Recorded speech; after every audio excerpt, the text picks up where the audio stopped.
जय श्री राम, जय बागेश्वर धाम सरकार। दोस्तों बस केवल मात्र आपको एक कील से अपने शत्रु का नाश करना है। बस ये कील यहाँ पर ठोक देनी है और आपकी जिंदगी में शत्रु नाम की बीमारी हमेशा हमेशा के लिए खत्म हो जाएगी। दोस्तों जय श्री राम, जय बागेश्वर धाम सरकार। दोस्तों स्वागत है आपका हमारे यूट्यूब चैनल पर। दोस्तों दुश्मन यदि आपको बहुत ज्यादा परेशान कर रहा है और सारे के सारे दुश्मन आपकी जिंदगी में बहुत ज्यादा प्रॉब्लम और बहुत ज्यादा परेशानियां पैदा कर रहे हैं, तो दोस्तों इसके पीछे का जो कारण है वो है दोस्तों आपकी तरक्की। यदि आप तरक्की करते चले जाएंगे तो निश्चित रूप से दुश्मन आपके जिंदगी में जहर घोलते चले जाएंगे और वो पीछे पड़ते चले जाएंगे।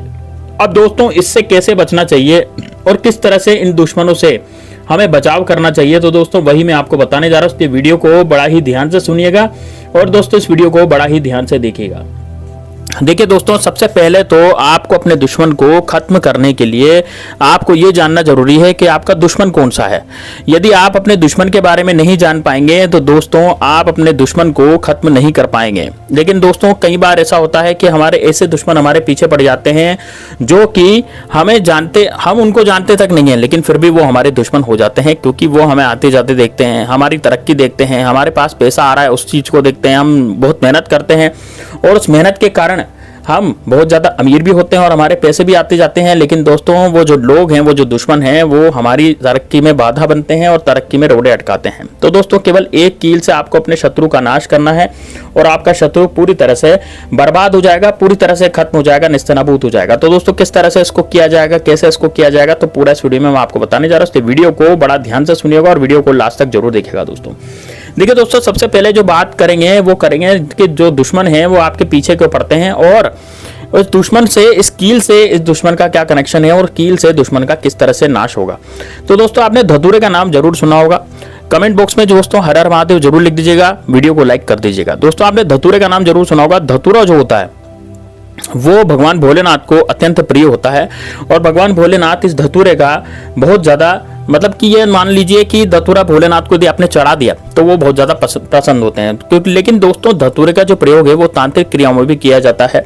इस पर भोलेनाथ की विशेष कृपा होती है, इसके द्वारा किया गया कोई भी तंत्र कभी भी विफल नहीं जाता।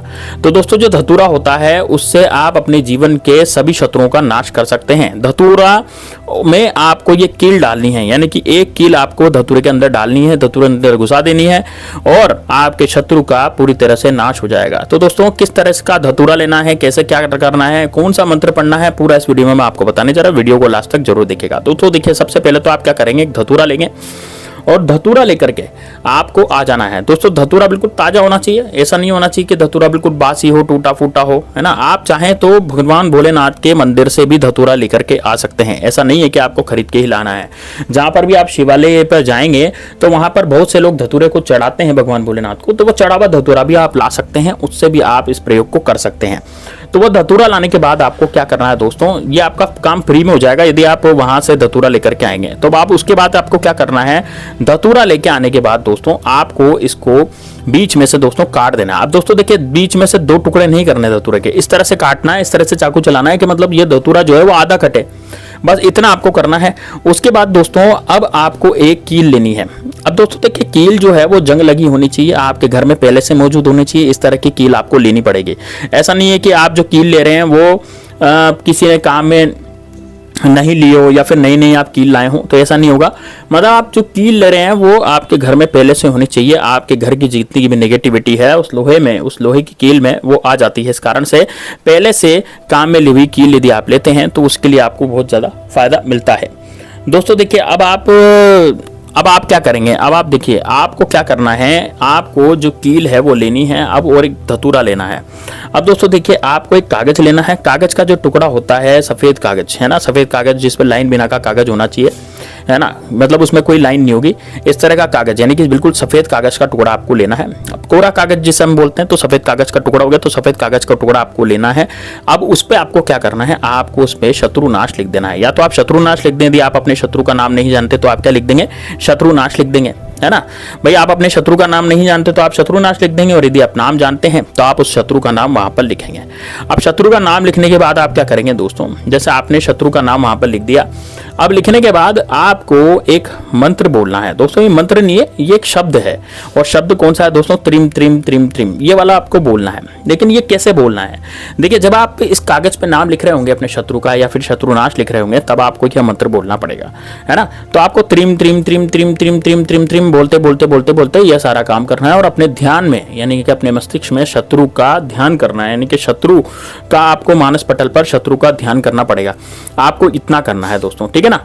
आप शत्रु का आप जब ध्यान करेंगे मानस पटल पर, आपके मानस पटल पर शत्रु का ध्यान होना चाहिए। जब आप इतना कर लेंगे तो उसके बाद आप क्या करेंगे, बस इतना बोलने के बाद आपको ये जो धतूरे में आपने फाड़ा था, यानी कि धतूरे को चाकू से आपने काटा था, उसमें जो चिरार चली थी उस दरार के अंदर आपको ये कागज को डाल देना है ना। अब इसमें क्या होता है दोस्तों, यदि आपके पास शत्रु का फोटो है, यदि आपका शत्रु दूर दराज भी है, कहीं बाहर है, जैसे कि मान लो बाहर गाँव शत्रु है या फिर दूर दराज में शत्रु है, तो वहां का वो उस शत्रु का भी आप नाश कर सकते हैं इस फोटो के द्वारा, है ना। यदि आपके पास फोटो है तो, फोटो नहीं है तो आप केवल नाम से भी काम चला सकते हैं, और आपको ये मंत्र बोलते चले जाना, त्रिम त्रिम त्रिम त्रिम। दोस्तों ये मंत्र नहीं है, ये शब्द है मां बगलामुखी का, ठीक है। अब आपको क्या करना है कि आपने उसमें कागज डाल दिया, कागज डालने के बाद दोस्तों कील लेंगे, और कील को आपको धतूरे में इस तरह से घुसाना है कि वो कागज के भी आर पार हो जाए और धतूरे के भी आर पार हो जाए। यानी कि कील को ऐसे घुसाना है कि वो धतूरे के भी आर पार हो जाए और कागज के भी आर पार हो जाए।